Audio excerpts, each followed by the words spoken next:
Welcome to the Take a Seat podcast. This is Mario. And Clint. Tonight, I started recording. We might edit it out. I don't know. We were talking about dating, religious, dick, and I forgot what else. He was talking about that. I was dragged into that. Yeah. No. Anyway, religious dating and all that, but I don't know. We might tie it in later. Anyway. Or not. So. Who knows? We didn't necessarily have an agenda for tonight, right? We just kind of what I said earlier, pretty much. Yeah. Okay. Cool. So, with that being said, shout out to Chris, not Cade, the other one, but I want to respect his privacy, so I won't say his last name. You are the reason why this conversation is being had, so shout out to you, bastard. Because he's a bully? Yeah, that's exactly why. So, I'm just kidding. So today, went over to an office to speak to a certain individual about some non-related to work things. And Chris sees me per usual, what's up, dude? Etc. And he goes, "It's a me, Mario." And I'm kind of used to that joke being said by pretty much every fucking human being alive. Because it's just the oldest one in the book. I don't resent it. I just, I'm over it. I get it. And, there's some comedy in there. Yeah. But I'm over it. Yeah. I'm like, all right. To anybody that... Not to Chris, but anybody else that would say that to me out in my head, I'd be like, shut up! Yeah. But anyway, so he said that to me. And in my head, it internally, I went back to 6th grade when I was getting bullied. Because somehow, fucking 6th graders, 5th through 7th graders, somehow turn your name into some type of bullying tactic. Yeah. And that's the truth. I never thought much of it. But I just remembered all the slaps and all the punching and bullying and pulling down my pants and everything came to mind immediately. Did that happen? Yeah, definitely. Really? Yeah. Oh shoot, we've experienced some different forms of bullying. Well, for starters, you're good looking. So that probably put you in a better position than me. And if anything, they should want to pull my pants down even more. Stupid. Now you're just showing off your privilege. Whatever, stupid. dude. That's so dumb. We get it. You wear suits. Fine. Yeah, but at that time I didn't. Shoot, my pants were already almost down anyway. Oh, you used to sag? Oh, God, yeah. My whole butt was out. You remember that shit? Girls would poke my butt or they would pinch my butt. It was kind of cute. You ever hit them with that you digging for gold down there? No. No. Actually, it was awkward for me. I really didn't like it. I liked the thought of girls doing it. Yeah. But then it's leave my butt alone. I'm a dude. Don't touch my butt. I thought you were going to say you were into the idea of getting your butt touched. I was about to say, wow, you... Only by you, Mario. No, I'm good. Anyway, so Chris said this and it just I remembered some shit. Mm-hmm. And immediately... Because I know him by now. So it's not he didn't mean anything of it, but I was just damn, that reminded me of when I used to get bullied. And I guess I didn't realize, I have a dark sense of humor, so I can make fun of certain things that apply to me, mm-hmm. right? Mm-hmm. But everybody around us got quiet. And because they thought I was being serious, dude, you just triggered me, or whatever. And Anthony just started busting out laughing, because he just doesn't care.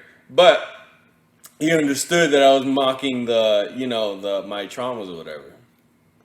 So. Oh, you chose self-deprecation or something like that? Yeah. Oh, okay, good. Yeah, deprecation, not defecation. Let's clarify. Yeah, I didn't say defecation, but. I heard defecation. Well, okay. It's a defense mechanism I learned in 6th grade. No. But I used to get bullied for that shit, dude. I used to get bullied For your name? for a lot of stuff. I mean, oh man, they really went open season. Like, for example, even outside of school. What is this? 2021. I got bullied too. Oh, did you? Yeah. Really? Yeah. Why?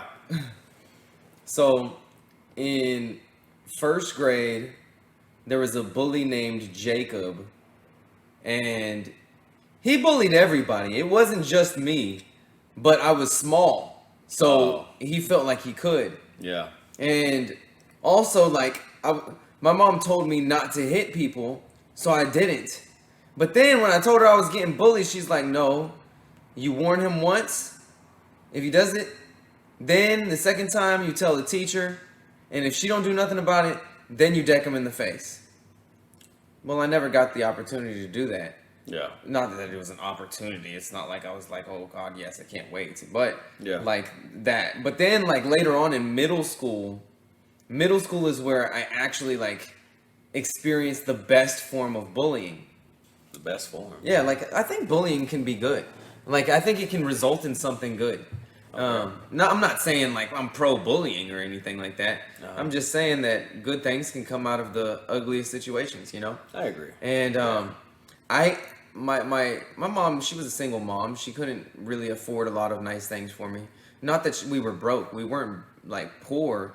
We were just below average income. Yeah. And I like while everybody else was wearing Jordan, I used to go to this store called Factory 2U.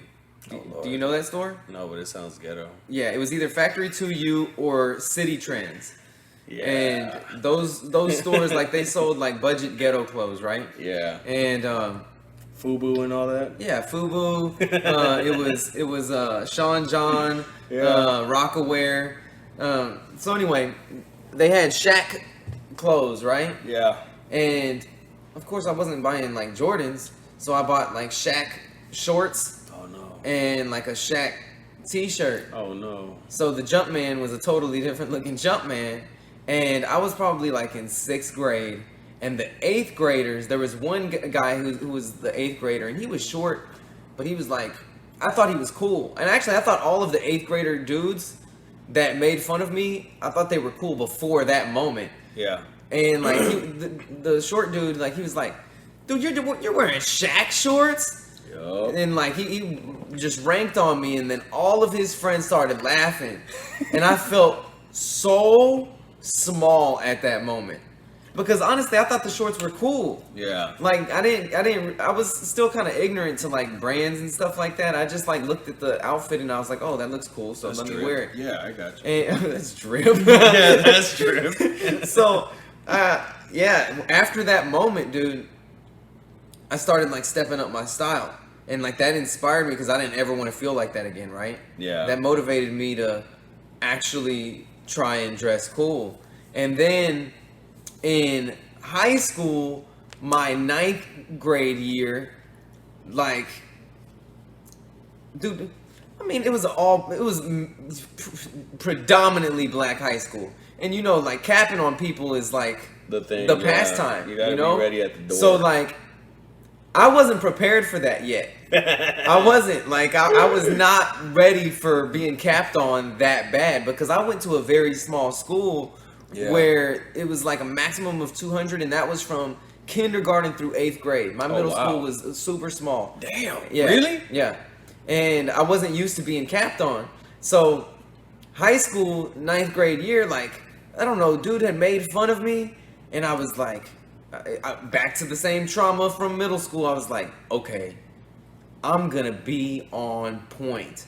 So then I just stepped up my game to where like my goal was to be the flyest at all times with whatever I could, you know, like my mom wasn't like, there were flyer kids than me in high school, but there was probably only maximum of 5. Yeah. Maximum of 5. Yeah. Because I put in a lot of work, and that was like where my self-esteem was based on. So it really wasn't, I really was, like, I was a very fragile individual. I was not confident. I was insecure, but people wouldn't have known it. or at least they told me that they didn't know it. And because I've told them, like whenever I gave my life to Christ, like I had this girl, she was like, oh, I always thought you were strong and confident. And I told her, I was like, no, I was insecure and super weak. Yeah. Like I may have put on a front, but that's all it was. It was a front. Every day was another show. Yeah. It's like I was living to impress people, and it's like I dress nice now, but my self-esteem isn't based on how I dress anymore. Like I really don't care at this point. Yeah. I just care about using my style as a tool for getting what I want out of life easier, you know? But yeah, dude, no, that was my experience of bullying, like physical bullying in first grade, and then verbal bullying, and I mean I've always been bullied, I guess. If you want to call capping on me like being bullied for like being skinny or whatever my friends could find to make fun of me, they would make fun of me. Even if it was something good that I was doing, they would still make fun of me. Like I had a friend, Tope. I hated him so much. This dude capped on everybody. Like literally, we would go to the mall, he would post up at the wall, and as people walked by, nobody was safe. He would make fun of every single person that walked by. I was like, man, that was so freaking toxic, dude. Miserable. But I'm grateful for it. I'm grateful for being bullied, dude, because now, like, it's giving me tough skin. Yeah. I'm not fazed by that type of stuff anymore. Yeah. Like, I make fun of myself now. Yeah. I've got higher self-esteem as a result, and that's why, like, to a certain extent, I'm happy that the culture has become more empathetic. But then on another side, it's like they're missing out on an opportunity to choose to be strong.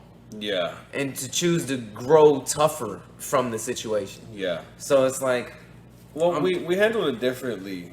I'll say that. Mm-hmm. Like, even when you're still learning, I think I want to say 6th grade through 12th grade. Mm-hmm. That's really when you're developing all of your cognitive senses, social skills, et cetera, et cetera. So if you don't start early on, right, with the back and forth of not dissing, but, you know, joking on each other, giving each other shit for small stuff like you said.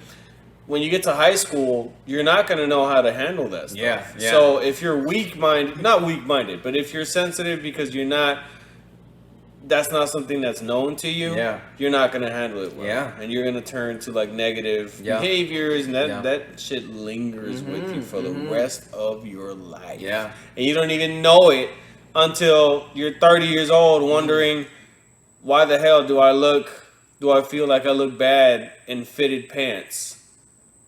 But this is oddly specific. Like, well, no, I mean, it's specific, and it's not even close to true. But like, for example, for me, first of all, bullying, yes, it has its pros. So like, I think that's why you and I get along, is because we both have tough skin, so we're able to rack on each other without getting our feelings hurt yet.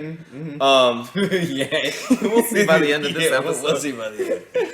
But there's too many downsides, unfortunately, that outweigh the good ones. Yeah. And but that shit starts at home. Like that kid, right, that roasted you and everybody that wasn't safe. If I had to guess, more than likely his parents were racking on him and making him feel very insecure in himself.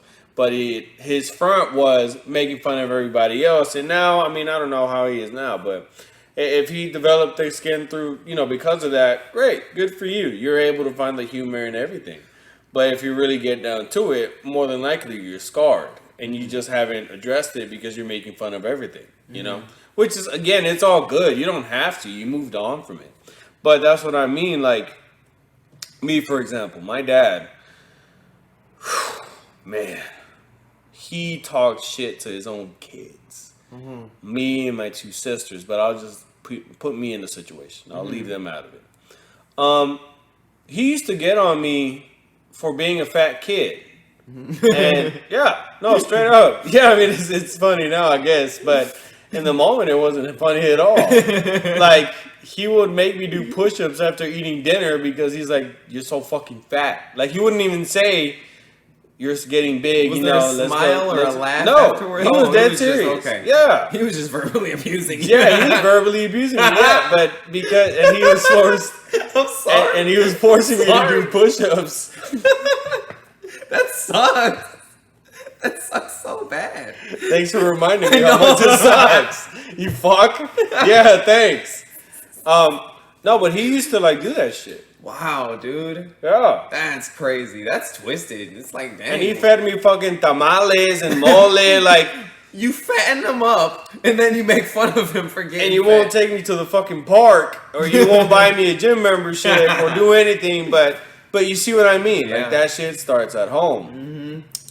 But what happened from there? This started as far back as I could remember, dude. I mean, like early childhood. This isn't even teenage. This is like 5, 6 years old. And it got to the point where, like, one day, I remember, I'll never forget this because I remember my mom was traumatized from it. I think it was 6th grade. And I was a fucking dweeb, I'll admit. Obviously, like most people are at that age. But we were going to go to church back in my holy days. Now I'm just a sinner. She put on this, my mom had put on this sweater on me and this shirt and some khakis and shit, and I had glasses at the time, and I think I had a shaved head back then. Really? Shaved Yeah. as in like one? Like now. Oh, like bald. Yeah, my dad Wow. fucked up my hairline on Oh. purpose as punishment for being fat. Wow. Yeah. That's crazy. Isn't that fucked up? Yeah, that's messed up. Dude. That's fucking fucked That's up. messed up. And so he, Hopefully yeah. that was out of love. Nah, if you love someone, you won't degrade them. Well, yeah, but sometimes, like, you think that this is the only way that change will happen, and people have, like, they just have bad reasoning skills of how to actually make things happen. Bad parenting skills, really. Yeah, well,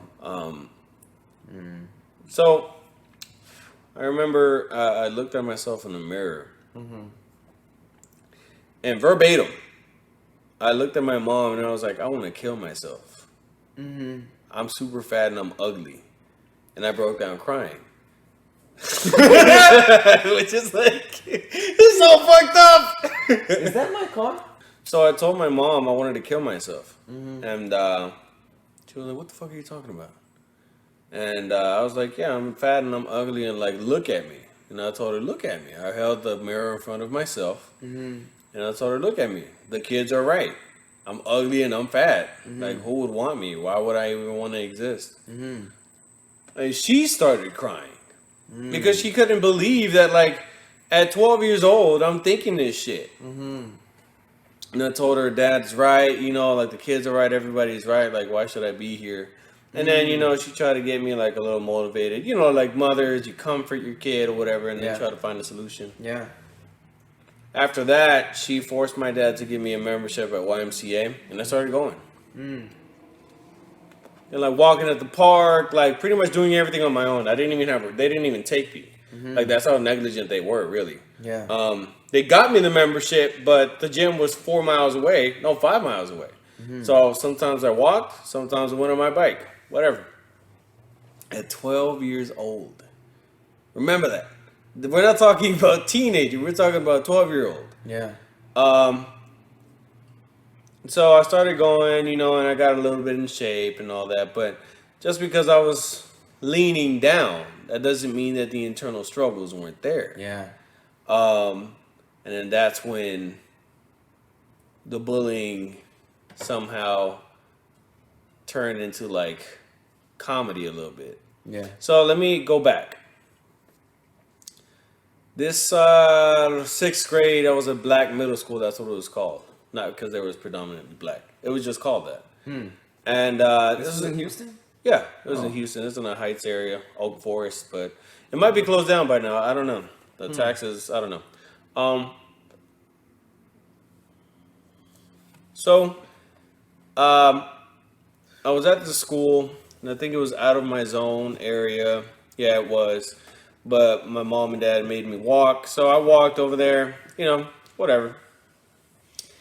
and I had little to no social skills. Like, I was closed off from the world because my parents were Orthodox Christian, and they didn't let me do anything growing up. And then, being bullied and conditioned by my own father to thinking that I'm nothing while fighting by going to the gym or walking at the park. So, this kid, you're throwing him into the middle school where he's going to become familiar with all different kinds of kids and different types of communication styles and jokes and shit. You're throwing him in there into something that, you're just not prepared for. Which, granted, nobody is, but, I think in general, if you're conditioning someone like that, you're setting them up for failure. Luckily, I didn't. But, so, going in there, shaved head, dweeb, like little to no charisma, like the opposite. So what I started doing is, I think, now that I'm talking about it, I guess, I'll just say it like it was. A way for me to think that I needed to socialize, or the only way I thought I needed to socialize was through some type of verbal, hostile engagement. Yeah. Right? Wait, hostile verbal engagement. There you go. And so I would start dissing kids and like start being disrespectful and thinking that I'm funny, but you're like teetering between fighting words and being funny. Yeah. And I always pushed that line. Yeah. Like I was a repetitive line stepper. It was a damn near a lifestyle. And it got me in a lot of trouble. A lot of trouble. But I made some good friends through it. Yeah. At the time. I don't know where these people are anymore. Isn't that sad though? You kind of make some friends and you just like completely forget about their existence as an adult, kind of. Yeah. It's a little sad, I guess. It is sad. I don't know. Anyway. We can go have a whole conversation on that. Yeah. But that's just social stuff, but yeah, off topic.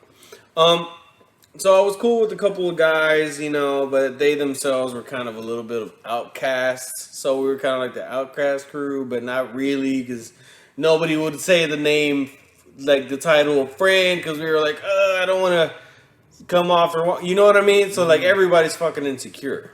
Wow. Yeah, I know. So anyway, this one day, oh Lord, we're revisiting trauma. But it's funny, but not whatever. Anyway, I remember out of nowhere, dude. Okay, hold on. There's a difference between negative bullying, right, where it's just completely unwarranted, and then you setting yourself up to be bullied. Yeah. Here's an example of that. So keep in mind, 6th grade, whatever. I was trying to be cool with everybody. So I spoke to the black folk, I spoke to the Asians, the nerds, the goths. I spoke to everybody except the Mexicans. Because they were all wannabe thugs / gangsters. Let me not say wannabe because I don't want to disrespect them. They were subjects, they were products of their environments, literally. So why did you speak to the black folk, but not the Hispanic ones, if you yourself was Hispanic? Because I didn't speak to Mexicans either, but I had different reasoning for that. I don't know. But it was something about their aura that was intimidating. No, I lived in a Mexican neighborhood, and some of the quote-unquote thugs went to the school. So that's part of the reason why. But again, I was trying to be cool with everybody, and I'm like, if I'm going to be beefing with anybody, I'm not going to be beefing with these guys. Yeah. At the very least, because we live on the fucking same street, which was Oak Street at the time. So, one day, we're in science class. Yeah. And I was playing neck slap or neck with this white boy. What is neck slap? Neck is just some stupid game. Oh, neck. Like whenever you say something dumb, it's like, that's neck, and you slap him on the back of the neck? That's the rules? Wait a second. Mine was just deliberately slapping my neck.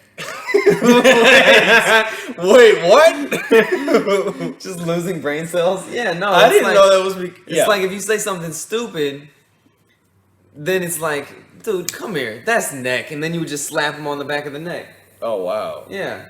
Well, No, mine was just neck. Just for neck. Just neck for neck. Just neck for neck. No reason. There's no game. I just showed up to school and just come here. Just neck. Just showing up.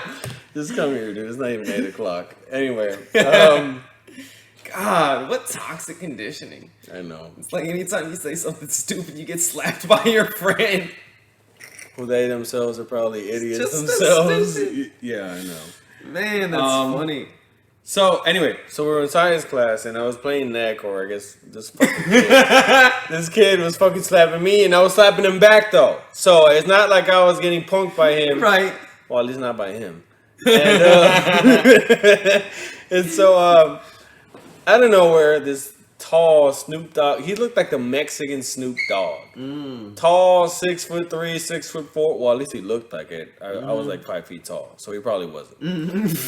But he was skinny. He had that long face, and he had at the time of my age, the Vine girl, right? And he had his little clique or whatever. And anyway, so I was sitting with the dweebs or outcasts. Yeah. And the teacher had said, all right, like this, I think the semester had just started. He's like, what I'm not going to allow, like he was saying the ground rules, no cussing, blah, blah, blah. Now keep this in mind. I was sitting nowhere close to this kid, but I said close enough to where I could overhear his conversation. So like maybe 10 feet away from him, right?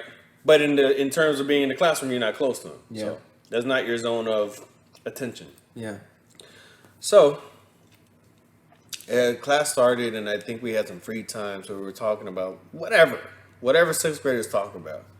And out of nowhere, this guy had said a cuss word. I think it was fuck or shit, one of those two. And so, poor Mario, young Mario, so naive. I was slapping myself, frankly. When I heard that, instead of minding my business, take a guess at what I did. I can't even imagine. Oh! You remember when like you try to get somebody in trouble, you go like, oh, da da da da da. You snitched? What a loser! What a loser! How old were you? How old were you? 6th grade. I don't know. Oh, 12, no, you were a loser. I'm bullying you now. 12, 13. Oh my god. Yeah, no, you were too old to be acting like that. Yeah, so remember, I'm not sitting close to this fucking kid. But in my own naive head, not knowing. Now, I would do that purposely to get them in trouble if I was their friend. Yeah. You know, like I did it just because I don't even know why. Square. Yeah, squared. Super squared. So I went, aw. And the teacher was like, yes. To add on to my fucking nonsense, I pointed at the kid. And I was like, he said a cuss word. Dog. Hey, but good for you, though. Good For you. what?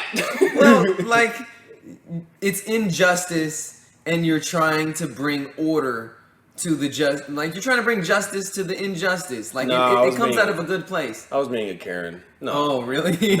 No, snitching. I gave you an out, and you didn't even take it. No, just call it what it is. I was being a Karen. Whatever. Yeah, no, I think I was. I think I just did it deliberately. I don't know why, but there's some stupid reason. Just being a Karen. So I pointed at the kid and I said, he said a cuss word. And the teacher was like, what'd he say? And I said, do I have your permission to say it? And I think the teacher was like, yeah. And I said, he said shit or fuck. One of those two.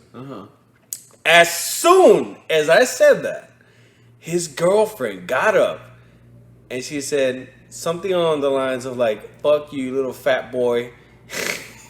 Wow. And like obviously pointed right at me and like started yelling and shouting, and she was like, you fucking snitch, like all this shit, obviously, you know, defending her man or whatever. And I remember I was just laughing about it with my friends right there or whatever. But he ended up getting in trouble, and I don't know what happened to him afterward. I didn't see him for a couple of days, so I think maybe suspended. I don't know. He probably had a record. But So how did that affect you at that time? Well, funny you ask. Because supposedly she was like the finest girl in school, right? Oh yeah, it didn't go well at all. No, Yeah. it went really, really bad. Yeah, I know, and I would assume that like her being that fine and her having that criticism towards you would have. Yeah, I was a real quick target. So, so we get out of class, right? And I was cool with one little cholo guy, one fucking guy. And this is back when they were like, well, "Yeah, I'm about to join. I'm about to get jumped in today." Yeah, da, da, da, da, all that yeah. stupid shit. And so, I think that was his initiation day or some shit like that. And I met him after class. He's like, "Dog, you fucked up, bro." And I was like, "What do you mean?" He's like, "They're about to jump you." And so me, knowing I fucked up, deliberately did it, right? Because I know I did it out of mischief. Yeah. I told him, I was like, "Dog, can you talk to him? Please, like, wait, I don't want to get jumped." Yeah. I was actually scared, Right. but I was trying to cover my ass. Right. So I wasn't apologetic about it. Right. So I was like, "Dog, please, you gotta help me out, bro. You're my friend, right?" And I think that was something like that. That was so long ago. He was like, "Well, I'll talk to him, but I can't guarantee anything," or some shit like that. Right. I was like, "All right, man, just let me know." So I remember the rest of the day I was walking on fucking eggshells, dude. Like I was I'm making sure I was around people, making Oh, sure I didn't go shit. anywhere, making sure I was with the outcasts, like making sure that everybody knows where I am Yeah. and I'm in sight, and at least one teacher is available. So I was good that day. Went home. They really should have got me when I was walking home because it was like a 3-mile walk. Yeah. So that would have been the perfect time. But anyway, so show up the next day. I'm still looking out for myself. I'm like, I should not be comfortable right now. I should be, watching myself. So Black Middle School has this one specific restroom that's right at the entrance as soon as, like the drop-off area. Yeah. At the front of the school, Yeah. there's one restroom. It was like 7:45, and I think classes started at 8. I'm misremembering, but let's just go with that. Yeah. And so I think to myself, damn, I need to take a shit. So let me go in the restroom. So I walk in the restroom. Keep in mind, I had been watching to see if anyone was looking at me. Yeah. Specifically these cholos. Right. And so I'm in the clear, or so I thought. So I walk in the restroom, go into the stall, and when you're in the restroom at school, if you were like me, you didn't want to be known that you took a dump at school. I was the same way. So you just kind of like lifted your legs and you just kind of like balanced yourself I and didn't just do kind that, of did but- all that. No, yeah, I did. Okay, but I get it. Like I didn't really like taking dumps at school because then I'd be the dump guy. But anyway. Yeah, exactly. But see, I would be much worse. And so I'm using the restroom, and I'm finishing up, and out of nowhere, I hear the door like not just open, like open, and it hit the back, and so it was like, and I hear somebody say, "Yeah, he's in here." Dog, my stomach dropped to like the ground. I wished in that moment I could have just flushed myself down the toilet. Like, Wow. it was, I think my first instance, like, I was more scared of that than my own dad, who I was pretty fucking terrified of. Yeah, dude. No, I get it. And, because at least my dad wouldn't kill me. Right. These fucking kids, I had no idea. Yeah. So, I'm trying to prolong it, but out of nowhere, I hear a familiar voice. And guess whose voice it is? My friend.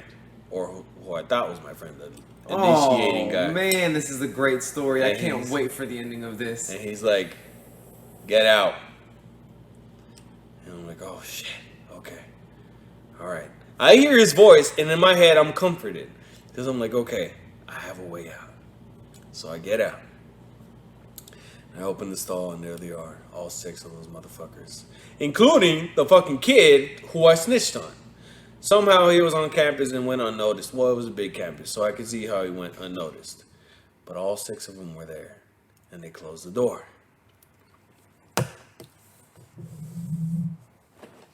So,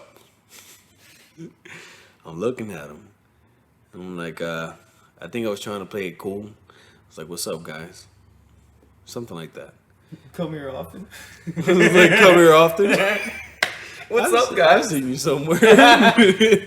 And so I told the guy who I was friends with, I was like, what's up? He's like, you know what time it is, man. I was like, no, I don't know what time it is. Are you about to jump me? Something like that. And he was like, I tried to tell him, but you fucked up, so I can't help you. I said, dog, please. I remember I started crying. I'm sure. Begging. Yeah, obviously, when you're outnumbered 6-1. Right. Maybe if it was 1, no, I'd probably still cry. Yeah. but anyway, so I'm begging. I'm like, dog, please. And like doing like the breaking voice and like begging, imploring on my fucking knees and shit. And I remember them all just like laughing at me. And they're all like, look at this fucking loser. Like, what a fucking dweeb. Like, and I remember one of them, I forgot. I knew him from somewhere. I can't remember from where exactly, but I know I knew him from somewhere. And he said something along the lines of like, he's not even worth it, dude. Like, this isn't even cool anymore. Like, it would have been like, I guess in their eyes, they would have gotten props to themselves for jumping the snitch. But I was such a fucking loser of a snitch that it was just uncool to jump me at that point. So, what happened? They walked out, and the guy that I was friends with turned around and cordially said, you got lucky. Wow. I thought you were going to get jumped in this story, dude. I did too. I was going to say, dude, you're already in the restroom. You could have left your pants down. They're not going to beat you up. Yeah, no. I wasn't that savvy at that point. So, anyway, that whole day, I think I remember I was happy as hell, and I was listening to some music, and that was the best. I was happy. That was the best lunch I've had in my entire scholastic life. Oh, scholastic. Yeah, it was. What does scholastic mean, dude? Scholastic is actually the definition for like. Yeah. It's the term for the concept of school. Yeah, no, that makes sense. When I hear scholastic, all I think about is the books. You know the Scholastic books? Yeah, the brand. Yeah. The brand. All right, I'll reword it. In my entire scholar tenure, that was the best lunch I ever had. Okay. And but just because they didn't jump me, that does not mean that I did not get bullied. So pretty much for the rest of the entire semester, neck every single time they saw me, name calling. The girl went and spread the fucking word to every single girl that was in the school, and every single girl made fun of me and called me fat and called me names. And really my only comfort was knowing that my friend at the time, John, and his brother Johnny, I think, were there at the school, and those were the two guys I hung out with. And lunchtime was a very lonely time. Yeah. Very lonely. Yeah. I went to the back of the school and ate my lunch alone, looking at incoming traffic. Wow. Yeah. Yeah. But you set yourself up. Like, dog, you can't just, if I had to talk to myself now, I would have told myself, like, dog, mind your business. Like, that's something my dad didn't teach me. Right, and that's what I was going to say. Like, you didn't know any better, though. Like, you were ignorant to the rules of life, Or like quote unquote street rules, like snitches get stitches, essentially. Yeah. Which is such a stupid saying, but not in that world. Yeah, no. That stands true. Yeah. It's like to this day, I'm not snitching. And it's a stupid rule, but it's like I still live by it. Yeah. Unless you murdered somebody, then I'll probably have to snitch for the sake of justice. But I don't even know. I don't know. Believe me, I learned my lesson. Yeah, no, I feel that. From that day on, I didn't snitch on anybody. But yeah, that was just one semester. And actually, now that I remember it, that wasn't even the worst. Actually. So I may have gotten slapped and been name called, bullied, whatever. Bullied at school, bullied at home. Oh, wow. Now that I'm saying it out loud, that's pretty fucking miserable. Wow. Yeah. But anyway, that's pretty funny now, I guess. But that wasn't even the worst one, though. See, my first semester of 6th grade, I was in that black middle school. That was the spring semester. The fall semester going into 6th grade, I was at Fondren Middle School in the Southwest area. If you're familiar, so you're familiar. So, Southwest is predominantly Hispanic, where Cholos and whatever else, Brown Pride, What was it? SPL? SPM. South. No. Oh, he was a rapper. It was SPL, right? South Park Locos No, or something they like that? they wore white. They wore white shirts and huh? No, The not White Knights. No, dude. The gang was like they had like the cloth belts, but they were white cloth belts. Yeah. The Cholos were the opposite gang. Yeah, They wore yeah. black. I know what And you're then talking about. The white ones, LPs. Is that what it was? Probably. I don't know. Some shit like that. I know what you're talking about. Anyway, yeah. Yeah, but that was back. This is back when like the chrome belt buckles with people's names and some had LEDs. You remember that stupid shit? I had one of those belt buckles. You look like the type of guy that would have I one. did. I don't think I wore it to school though. I don't think I ever wore it. I just thought it was cool. I did wear the big belt buckles though. I had one of the famous ones. You know the F. I had one of those. I also had like a Cadillac belt buckle. Oh no! Yeah, with 2 guns on it. With 2 guns. And whenever I would see like a principal or a teacher, I would like have my shirt like a little bit over it. Yeah. And then as soon as they walk away, I'd be putting my belt buckle back on. stunting. So freaking lame. Yeah, I had to loser. settle for Dickies belt because my parents were broke. So I couldn't even have all that. I got it from the flea market, dude. Yeah, I think everybody got it from the flea Yeah. market. I don't know. But so going into the first semester of 6th grade, I remember growing up in those Mexican neighborhoods, I had beef with everybody because I had no idea how to socialize. I wasn't even a snitch at that point. I just had no idea how to interact with gang members of my neighborhood or like the kids or anything like that. Granted, there was gunshots left and right, and to me it was like nothing. I would just walk to school, which is horrible, by the way. But in that school, that's when I would say was the worst of my bullying. And I didn't even do anything to warrant it. Let me say that right now. I just happened to be short and fat and bald. So, actually, it was really fucked up. Damn. Now that I'm thinking about it. Like, one of the instances that, and I remember it now so clear and vivid that it was just that fucked up. So, it was track day, and Fondren Middle School had a track at the time. I don't know what it looks like now. And we used to go out there either for recess or break or some shit. And so we're out there, and I was friends with this guy. I think,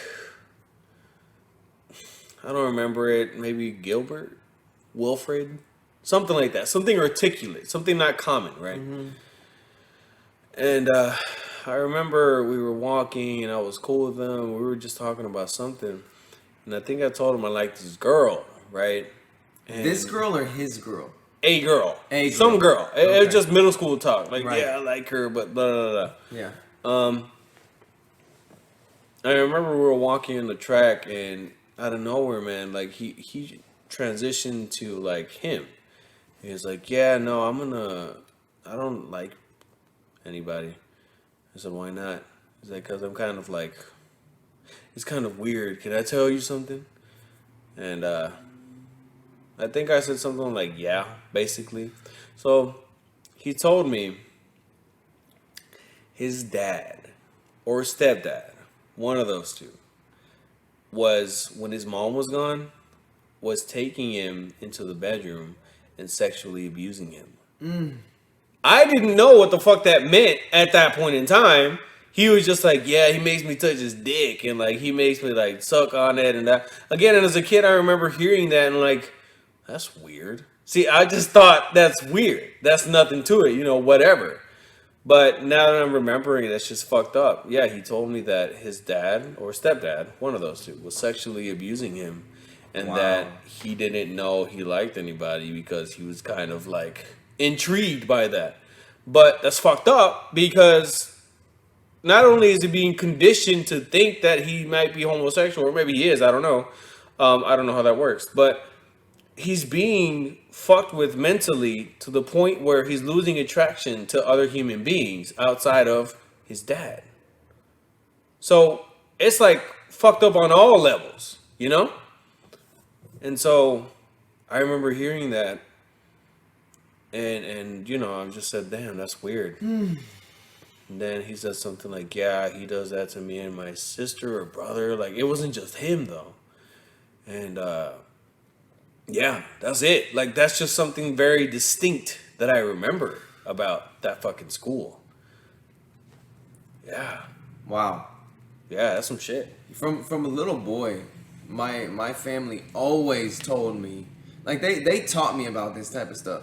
They're like, if anybody ever tries to have you do anything with them, whether if the guy ever pulls down his pants, yeah, you kick him in the balls, like basically whatever you can do.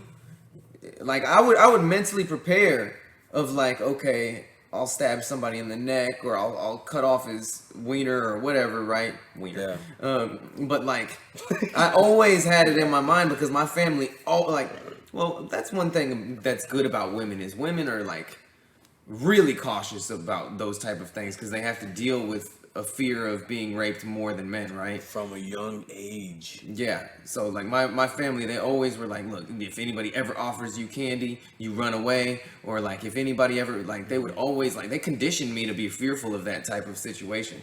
So that was always like in my mind. And I was always educated on that type of stuff. Yeah. But man, that's crazy, dude. Like, yeah, I can only imagine the psychological effects that has on somebody. And I'm like, I don't even know how you move on past that, dude. Like, I mean, R. Kelly is a prime example of that. He himself was sexually abused. Really? Yes. Yes, oh, wow. He was sexually abused. And it's like, usually the cycle repeats, Yeah. I mean, I hope this kid, didn't grow up to do that. And if he did, then, obviously it's not right. But I don't know. Thinking back now and looking at shit that happened, in my younger years, it's all coming back now, and I remember that. That's very distinct, very particular, and yeah, I hope this guy is okay and alive right now. Yeah, same, dude. But anyway, so. Well, I got a question for you, real quick. Yeah. So, you being bullied at that time. Did you not think, okay, I need to make a change? Like, what did you think? Like, because like in my situations of being bullied, and every single time that I've ever been bullied, I immediately went to, okay, I need to make a change. Like, I even had a dude hit books out of my hand while I was walking down the hallway one day, and that inspired me to make a change in myself. Like, every time I was ever bullied, I was like, okay, I need to toughen up from this, or like I need to grow. Like, it was always like a growth, thank God, instead of like a self-destroying type of mentality. I was like, okay, I need to find a way to overcome this, right? Yeah. Like, how did you handle those type of situations, dude? Like, what ended up happening? Because you're obviously not,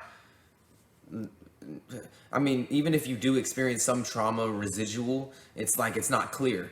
You're not walking around like you've been bullied your whole life. Yeah.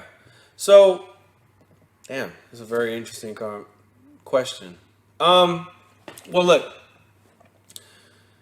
I haven't had to really think about that in a while and like rationalize it. So I'm trying to find the proper wording to where it makes sense. At the time, I wasn't aware of the concept of change or standing up for yourself because I was being conditioned at home to believe that I deserved to be tortured. Right? Yeah. Like, my father may have said, I love you, son, have a good night. Love you, son, good morning, God bless you. Keep in mind, we were going to fucking church at the time. Devout.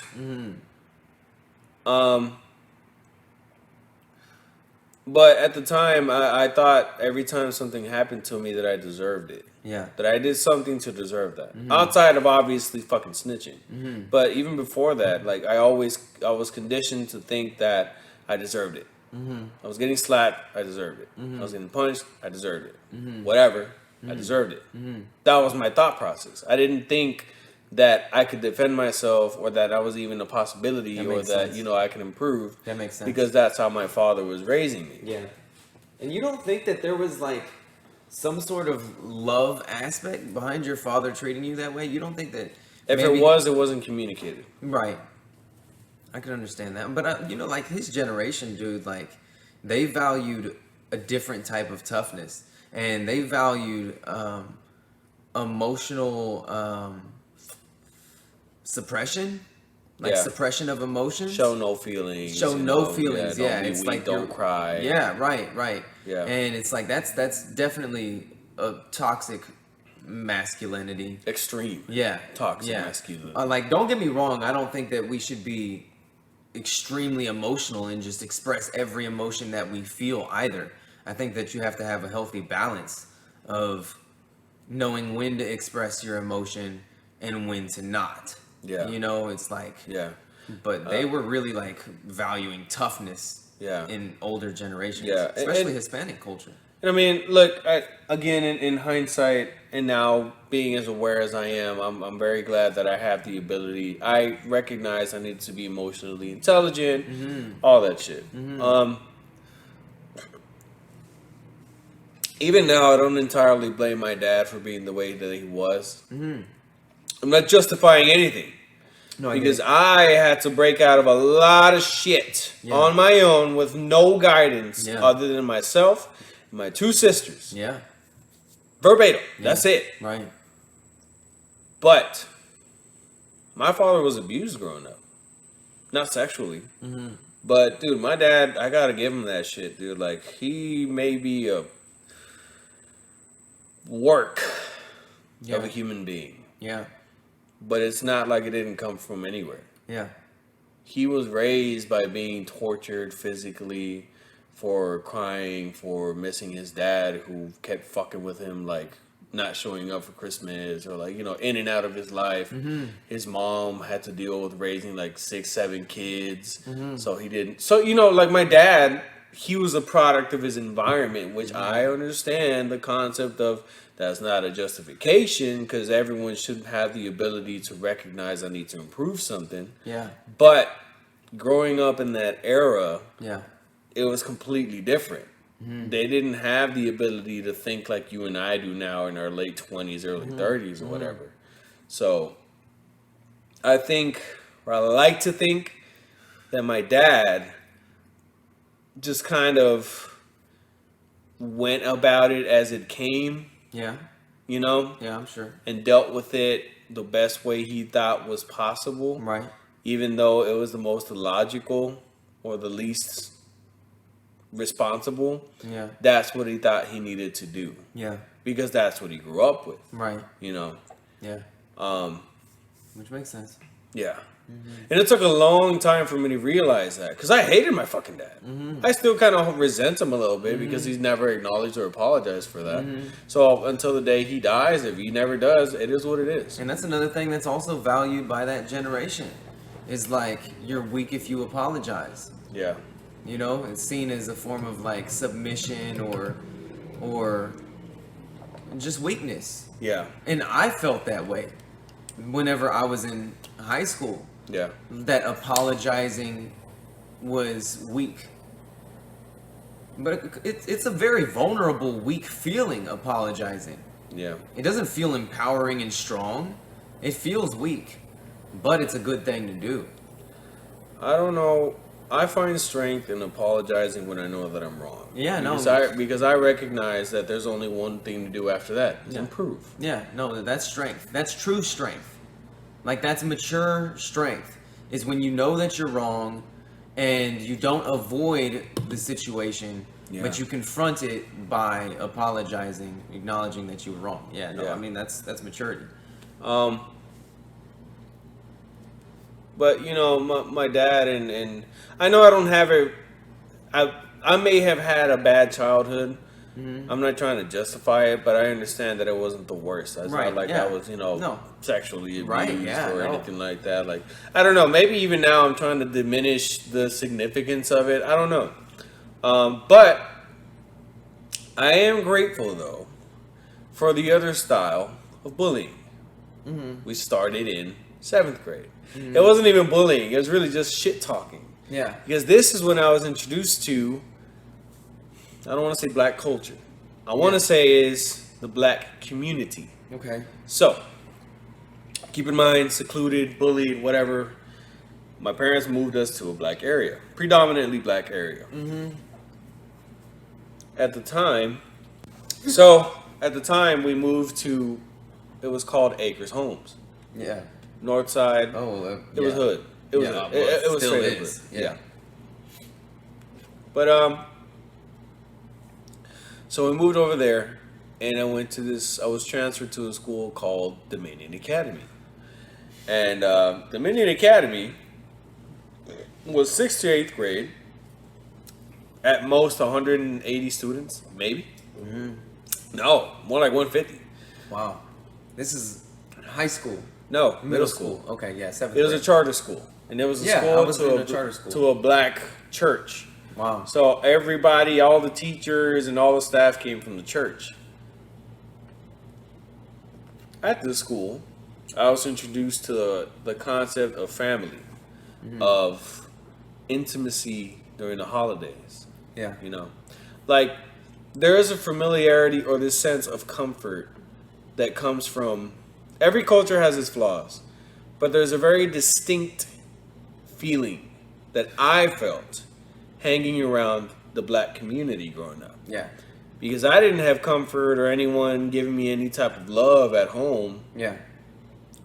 But when I was around them, I was like, I'm not trying to mimic them, but they were like, hey, how you doing, baby? How you doing, sugar? You want some food? You want this? You doing all right? Cool. Right, yeah. Like that. Again, every community has its flaws. Yeah. But that was where I found comfort. Yeah. Yeah. And so what I thought was bullying was actually just playful banter. That's where I was introduced to the concept Same. of kidding around. Oh, stop being such a pussy. Yeah. Calm down. Same. We're not fucking with you. We're just Yeah. fucking with you. Whatever. Yeah. Here, and then that's when they started teaching me how to start making jokes and how to Yes. navigate the line between jokes and then taking it too far a little bit better Yeah. and learning as we go. Yeah. That's where I became a little more familiar with the culture of clowning.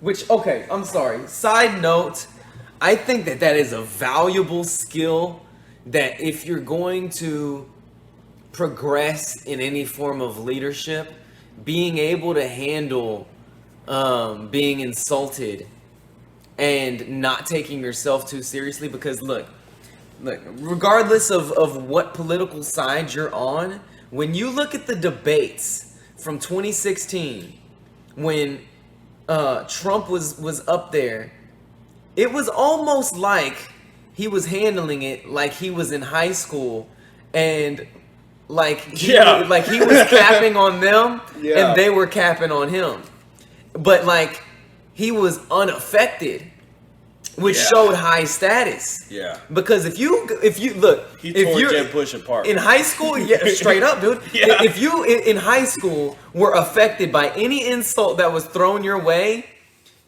you're seen as, I'm trying not to say like a cuss word, but like PUSSY. It's like, oh, you're a wimp, basically, Yeah. right? It's like, what a wimp, Yeah. So it's like through conditioning of getting capped on, you eventually have to like grow a pair Yeah. and learn to come back with your words to win, Yeah. And that's a super valuable skill, Yeah. dude. In debate, and like I'm thankful for like ghetto culture in that sense. Yeah. Because it makes you strong. Yeah, there is strength in that. There's a lot of miseducation, but Yeah. there's also, a sense of familiarity that you can get with certain people simply because you're able to have playful banter. Dude, and even go. I'm sorry. Yeah. I'm excited, but even going back to game, right? It's like we know about women. Game as in dating. Game as in Okay. dating, right? Like like we're both very familiar with like these life coaches of dating, right? Yeah. And how they'll talk about women having ish tests on men. Yeah. Where they'll say something like, "Ugh, that outfit looks terrible on you," or "Ugh, your haircut is dorky," or whatever. And it's like, if you give into that frame and show yourself to be insecure, immediately she's turned off. Yeah. But if instead you flip it and say some sort of like cocky response, like, "Oh, well, that's not," like whatever sort of cocky response, like you're unfazed, right? You immediately are propelled into high status, Yeah. and are seen as attractive. Yeah. And it's like, I just know- see it as valuable, dude. It's a valuable life skill. Before I dated my girlfriend now, Mm-hmm. which I love, but before her, I think I've told you that before. I had a very passionate leniency or preference, should I say, for black women. Yeah, no, you told me that. Like, I knew that. that's where, like, it doesn't matter where I am in life. Obviously not now, but before. Black women were my thing. And it's not like a kink. No. That was the first time, those were the first women that I became familiar with it, Yeah. with on a very sexual level, Yeah. going to 7th grade, Yeah. where I was having sexual things. Like holding hands and stuff. No, like fingering and... Okay, no, I was joking. You don't have to go any further. No, I was gonna say it. Yeah, Well, no. let's keep Which it I'm PG. not. Don't get me wrong. Like, yeah, I guess it's cool if you want to say that shit to, or back then you got points for Yeah. being sexual in fucking Yeah. 7th grade. Yeah, no, definitely. Which it's. I don't think anyone should be sexual at that point in time. I don't think so either. That's what I'm trying to get at. Yeah. But anyway, so that was the culture where I really found a lot of familiarity. Yeah. And that's also where I learned the N-word. Not in a derogatory way, but in a familiar way, friendly way. Which, now I don't use it. Yeah, same. I try my absolute hardest, even Yeah. when I'm extremely comfortable, Yeah. to not say it, because I know the history behind it. Yeah. I let everybody else use it Oh, except for me. Anyway, go on. Well, I mean, it's true, though. But Okay, but the history of the word gay is something different. It's all based on the context. but it is derogatory. Gay? Yeah. Gay meant happy. But when you say it to somebody that's not gay, you're Oh, derogatory. well, yeah. If you're using it, but that's what I'm saying. Like, when we took English, it's like you don't just take a word and read that word. You read the context clues of the entire sentence. Yeah. And based on the context clues is what the word means. Yeah. It's like the way that you used that word in high school was not derogatory because it was the same thing as bro. It was the same thing as friend, or like, it's not inherently this derogatory word because nobody that's cool with each other uses it in a derogatory fashion. So I think it's kind of stupid that there's like this big of a stigma around it. The N-word or gay? No, the N-word. Okay. The N-word. Oh, I thought you were still on saying gay. Like, oh, that's gay or something like that. No. Oh, the N-word. Okay, well, see, two different things. So I'll stick to the N-word then. Right. And But I'm not saying that people should say it. I think I'm it's not just, saying that I don't they think it shouldn't should be in either. anyone's vocabulary, because at some point, if you get agitated with somebody that's African American, naturally, everybody knows that the origin of the N-word is derogatory. Right. Even if within the community it is familiar and Yeah. you can refer to his friend and all that. Yeah. If you're not black, Yeah. I don't think you should be using that. I don't think you should use it if you're Even black. if you come in, yeah, I agree. Yeah. But that's what I'm saying. Like, it's derogatory. So I Yeah. just try not to use it in general. Yeah. But getting back to the, sorry, this car is flying by. Anyway, so I just don't use it. Lost my train of thought. We got so focused on that. Yeah. Yeah, so dating black girls, and then that's when I became familiar with home-ish feeling, you know? What is homish? Home-ish is where you feel more comfortable, where you don't have to worry about Yeah. anything happening to you. Being at the black school, I wanted to be there all day. That's where I felt like I was at home. Like everybody was clowning each other. Thanksgiving and Christmas were amazing. Oh my God. They were some of the best holidays when I was in a black community. Yeah. Like, dude, it was crazy how awesome they were. Like, from dancing, like, this is when Soulja Boy had just came out. No, bro, it was so lit. I Like, agree. it was the best time ever. Which that's why I was attracted to black culture in the first place.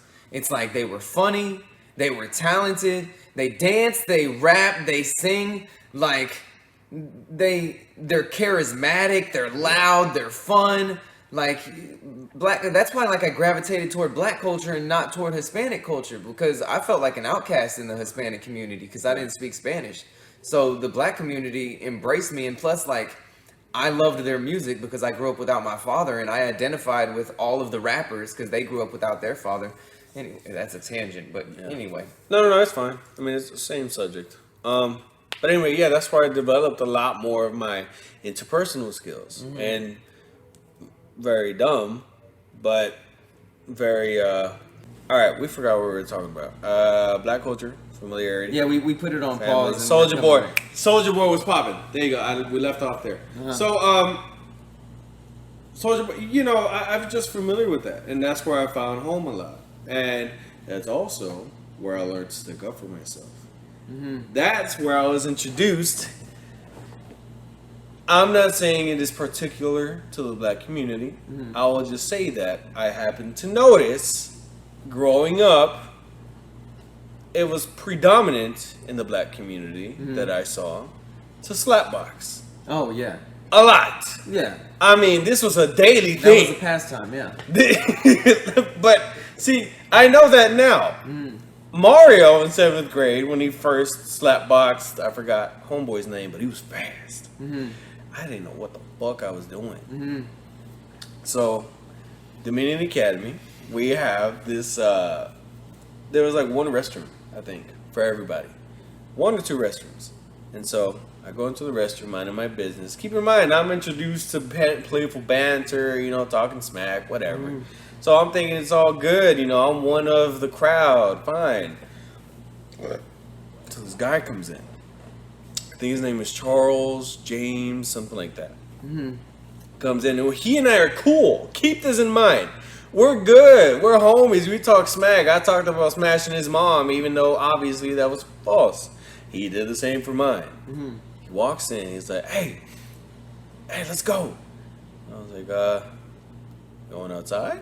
Or like, what do you mean? Like, because we play football a lot. Yeah. And he's like, nah, let's slapbox. And I didn't want to tell him, my black brethren, who I'm really cool with, that I had no idea how to slapbox. Right. To not seem lame. Yep. So I was just like, yeah, whatever, let's go. Smack the shit out of me. Man, I got my ass whooped that fucking day. I mean, he stopped himself because he was like, oh, I know he saw it like, you don't know what you're doing. Wow. Like, nah, but he got it in there. He took advantage. I know he did. He got a good, like, 9-10 slaps in there, and I just cowered and reverted to 6th grade Mario, where, like, I got on my knees, and I was about to, please. But I did it. And so, anyway, so he was like, dog, what the fuck is wrong with you, or something like that. And I said, I don't know how to box, dude. I just told him, like, it's fun, but I have no idea what I'm doing. And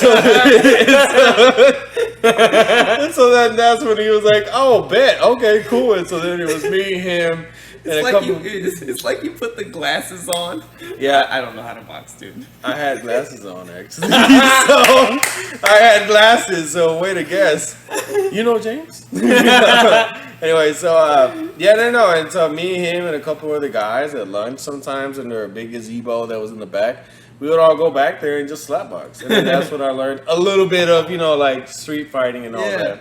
Because I used to just stay away from that for the most part. Yeah, I tried to stay away from that too. I didn't want to fight. Yeah, I was big puss. There was no way I was going to get involved in that. Yeah.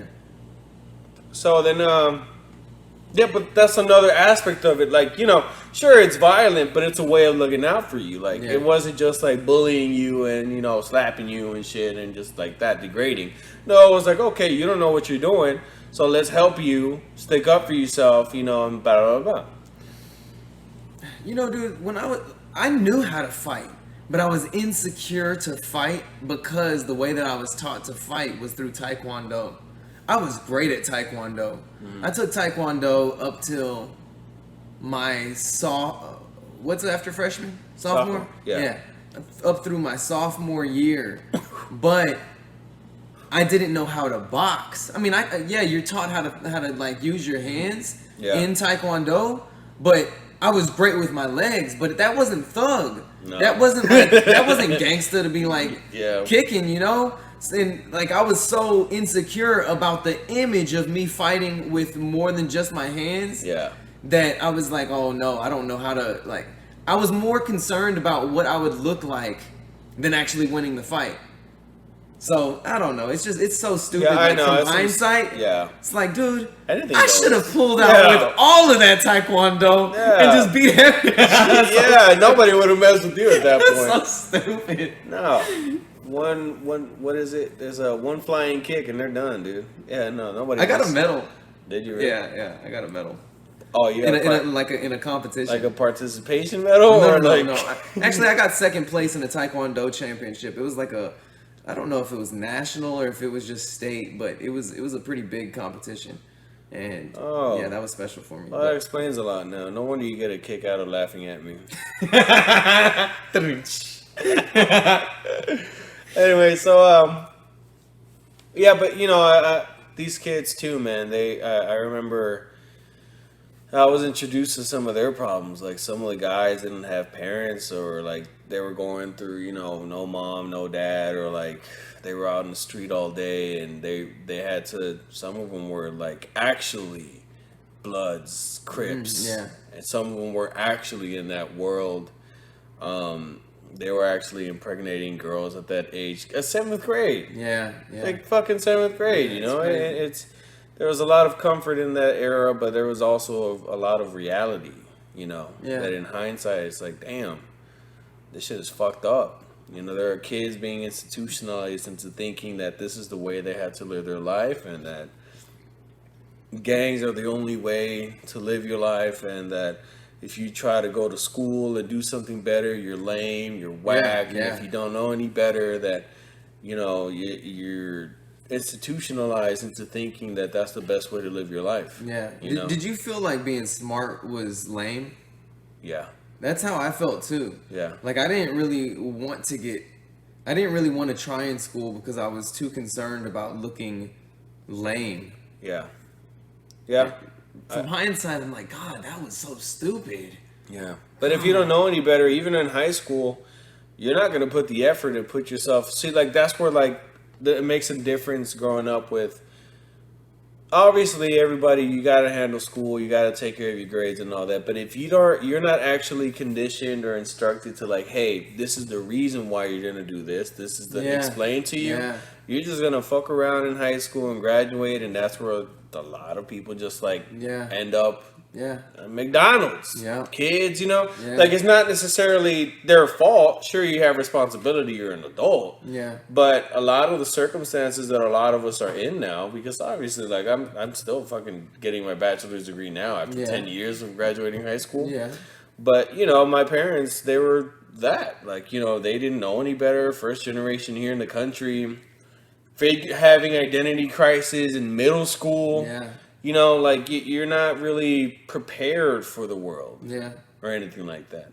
I like to think that that's part of the reason why I faced a lot of the things that I faced in my life, even going into my early 20s, being unprepared, uneducated, entirely.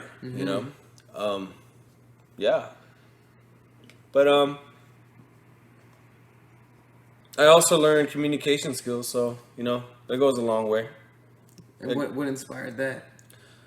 Well, really, black culture helped me a lot. Okay, yeah. So naturally, unintentionally, I just get along better with Black people. black people. Same. Like Same. I don't get along with white people because I just don't. Like I don't know what it is. Like obviously, the outside culture's of different. I struggle with that too. yeah, Hispanics. Yeah, I'm Hispanic, but there's still a difference there. Yeah, there is. That I noticed that I just don't click. Yeah, no, same. Like, don't get me wrong. It's not like I'm not an open Right, book. I no. talk to any and everybody. Yeah, I'm cool same, with everybody. same. You know, Yeah. whatever. I have But there's friends. just a natural disconnect. Yeah, there's a natural Yeah, disconnect. yeah, same. Absolutely. And but it's okay. You know, like it just it is what it is. It's Yeah. not a bad thing. It's No. just, you know, whatever. Yeah. With traumas and bullying, man, and like the reality behind a lot of it is that I don't think it's talked about enough. I think right now the culture is, even if you have shit that's happening, like you and I preach it a lot. We say like you're responsible for your own destiny. You Yeah. need to get better and all that, Yeah. which is fantastic, and I stand by that. Yeah. But there's also something we should also echo, Uh-huh. and that is making sure that you're good to take those steps. Because if you try to go to the gym every day, for example, you think, I want 6-pack abs. Yeah. Go to the gym. Yeah. And you just go to the gym to walk on the treadmill. You're not on the path to do that Yeah. because you're uneducated. You're not. So nobody gave you a handbook on how to do certain things or handle certain situations like motivation on a daily basis. That's a huge obstacle for a lot of people. Yeah. That's why the gym is a struggle for a lot. That's why they implemented the idea of at-home workouts. Yeah. Because some people just don't, you struggle with that. Yeah. I struggle with it. Granted, I work 2 jobs. Right. But, I struggle with that now, too. Fuck. That was a tangent. What was I saying before? We were talking about like, you were talking about basically like how bullying, I guess, like isn't talked about. Yeah, so it's looked at being weak is seen, or having issues is seen as being weak in our culture. Yeah. And I think it's okay to acknowledge that identifying the source of those issues is the first step to get on the road to recovery. Once you are on the road to recovery and improving, Yeah. naturally, the next step is to start taking accountability, start being better, start looking for ways to improve both your character, your habits, schedule. Yeah. Like it's a natural process, right? Yeah. But I think if we're gonna preach and tell people like be the best you and all that, we should also say make sure that you get right first. Yeah. I think that's a part of the big picture. Man, I'm speaking from my experience, from like my childhood and the way that I grew up, but I don't see anything changing unless media, being like television, movies, and music, change. But I don't ever see that changing because I think that sin is so enticing, and basically sin sells. You know how like there's like that old quote. It's like sex sells. Yeah. It's like sex sells, murder sells. Yeah. Sin in general, whatever sort of sin, if you incorporate sin into the movie, sin into the music, and the theme of the work of quote unquote art is centered around a sin, it's going to most likely sell. Yeah. Because it's provocative, it feels dangerous. I remember the first time that I cussed was in like elementary school, and it was empowering, but it was like dirty at the same time. It was like I felt bad, but then I also felt good, like I got away with doing something super big. You know what I mean? Yeah. And it's like that's that satisfaction of sin. And at least for like me, and I would say the majority of the black community, it's like you're growing up without figures that are leading you toward prosperity or leading you in general in a good direction. in life, and it's like, who do you look up to? You look up to rappers. It's like, okay, what are rappers telling you? They're telling you, oh, I took his girl, I took his wife, I robbed him, I'll shoot up the place, whatever it is, right? Like, and that's cool. What's not cool is Kendrick and J. Cole. Like, that's not cool. We think that's cool now because we realize that it's like, that's wisdom. Yeah. They're talking about something that's actually worth listening to. But when you're ignorant growing up, what looks cool is aggression. What looks cool is like this fake, not fake. It's truly dominance, but it's wicked dominance. Yeah. And it's like that. It's why we idolize people like Tony Montana, or why we idolize people like I said Tony Montana from Scarface. Why we idolize people like any drug lord. It's like the image of power. Yeah, but power gained through something sinful and dangerous. Yeah. It's like there's something about like the bad guy that's always cool. I mean, even women, right? It's like there's that stereotype of girls falling for the bad guy. Yeah. Because it's cool. Yeah. It's like, and then there's something in the nature of it. I don't know if it's like a natural programming to where not necessarily going for the bad guy now, because I don't see it as women like a guy that's a bad guy. I think women naturally like a man that has his own stance and is not going to bend for them or anyone. Right. Well, not necessarily like fuck everybody, but right. more along the line of no, this is my position. Yeah, but the thing is like the reason it's easier to exhibit those qualities being the bad guy. Yeah, it is. Being the good guy, like, okay, going back to Jordan Peterson. Jordan Peterson did a breakdown on the Beauty and the Beast. Okay? Yeah. And the reason why the Beauty and the Beast was such a powerful movie during its time was because it showed us a picture of something true that deep down we knew was true, but we didn't know why we liked what we liked. But it's almost like we were programmed to know that there's some form of greater truth in this film that we're watching. Yeah. And the greater truth is that there's this beast, and then there's the beauty. The job of the beauty is through love and compassion and her warmth and beauty to seduce and change the beast into what he could potentially become. Yeah. Right? And that's that prince.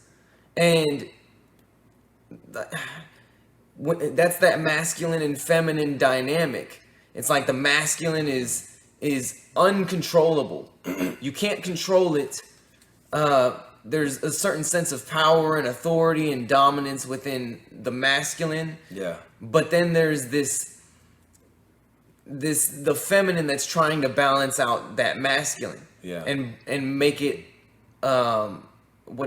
socialized and able to function within society. Like you see women that like really they're like really loyal, super loyal, but they're loyal to that thug that keeps going in and out of prison, right? Yeah. And it's like, what an idiot. Like, why are you focusing on this dude when you're such a good girl? And it's one of the things that are always true. Like, it's true that the bad boy exhibits a lot of alpha male qualities. Yeah. And the good guy, unless the good guy goes on this journey of discovery of self and has this greater purpose, all he becomes is safe. Yeah. He doesn't venture out into the dangerous behaviors. Behaviors. Like, for instance, like there's like the story of like the knight, right? Yeah. The knight's greatest purpose is to protect his people, right? Mm-hmm. So he goes out and he slays the dragon. because he has such a great purpose in his life that his life doesn't mean anything in comparison to the lives of the people that he's protecting. Or the soldier. It's like the soldier, he's a genuinely good man, but he's a good man because his value is based on trying to protect his people, right? Yeah. And because he has this great value, he starts to exhibit all of these great qualities of not being able to be influenced easily, not being strong, being centered and focused and guided by this greater purpose. But what most good guys have is they don't have that greater purpose that propels them to exhibit any of those qualities except niceness. Yeah. And niceness, and this is why, like, I think that there's a difference between being nice and being kind. I think Superman is kind, and I think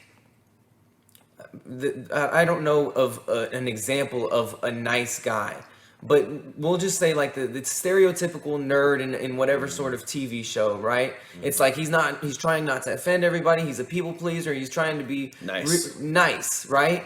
But Superman is not nice. He's kind.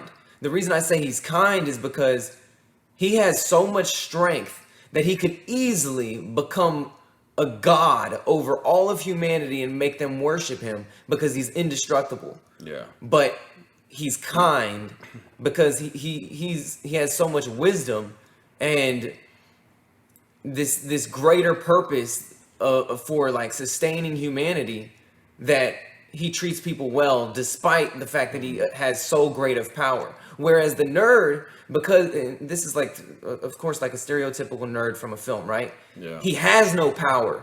So the only thing he can do to protect himself is be nice so that he doesn't get hurt.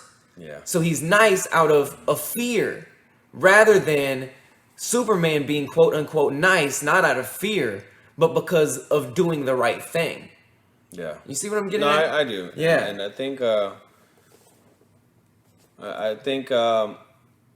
one way I think would be a good way to end this is my focus, growing up, bullying and everything, it was focused on being nice, Yeah, no, being same, nice, avoid confrontation, and bullying taught a lot of lessons, and one of them was to steer clear.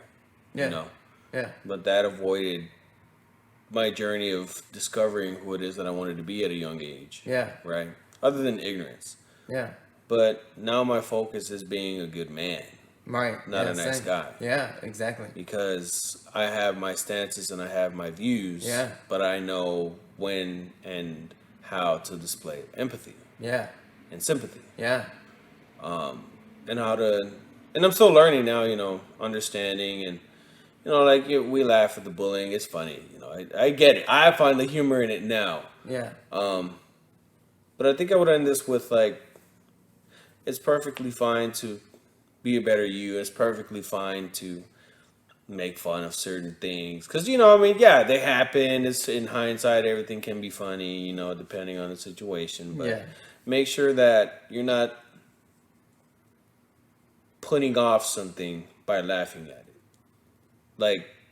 Make sure that you're right mentally. See, I'm okay. Mm-hmm. I'm perfectly fine now. Mm-hmm. I'm over my obstacles that I had to overcome. Right. I'm over those traumas, so I'm perfectly comfortable with talking about them in the way that we do now. Right. But not everybody is. Yeah. And I think a lot of people navigate the world with certain traumas. Yeah. And with learned behaviors, thinking that that's the way that you have to navigate the world. Yeah. When you don't have to. Yeah. So before you look at self-improvement, make sure that you're okay with going in that journey first. But making sure that you're good mentally. Mm-hmm. Barring extreme things like rape, murder, shit like that. Yeah. Like me, that's what I mean by I didn't have it as bad as others. I didn't have anyone close to me killed. I didn't get raped. I didn't get, you know what I mean? Those extreme things didn't happen to me. Yeah. But, I understand that others don't have that luxury. Mm-hmm. So yeah, make sure that you're okay. And it's okay to not be okay. It's okay to be emotional. It's okay Yeah. to cry. You know, shit. Who you meet now, I am naturally a strong guy, like character-wise now. Right. But I wasn't always like that. Yeah. I used to cry myself No, to sleep a same. couple years Yeah. ago. No, dude. You know? Definitely. Yeah. So, you know, embrace your emotions and learn how to improve on Yeah. them. Yeah. I think that's my final statement. I think that the source of I think the source of improvement comes from having a God. And I'm not talking about Jesus, I'm not talking about Allah, I'm not talking about a religion. I'm talking about a God in the sense of something that is greater than you and a purpose that you're living out. Of course, I'm a Christian, and that's my God in the literal sense. Yeah. But I'm talking more in like a metaphoric sense of a God. And I like some people will make marriage a god, and that's the thing that drives them to want to become great, or like they had a crappy childhood and their parents didn't do a good job raising them, so now they make being a great parent their god, and that's what causes them to wake up every day and be on time to work and Yeah. work really hard so that Yeah. they can provide for their children. Or sometimes it's like, okay, they see the chaos in the world, or they come from a third world and they come over here into America, and it's like, okay, now like I have to have whatever it is. These people, like a lot of people that come from third world countries, they come over here and they just crush it, dude. They crush it because they have something that's greater than them, that purpose that's greater than them, Yeah. that drives them to achieve what it is that they want. And I think that unless people find what it is in their life that's bigger than themselves, they're never going to become who they could become. Yeah. Yeah. With that being said, thank you for joining us. Yeah, thank you for You joining know, us. if you have any opinions, comment or tell us in person, Yeah. whatever.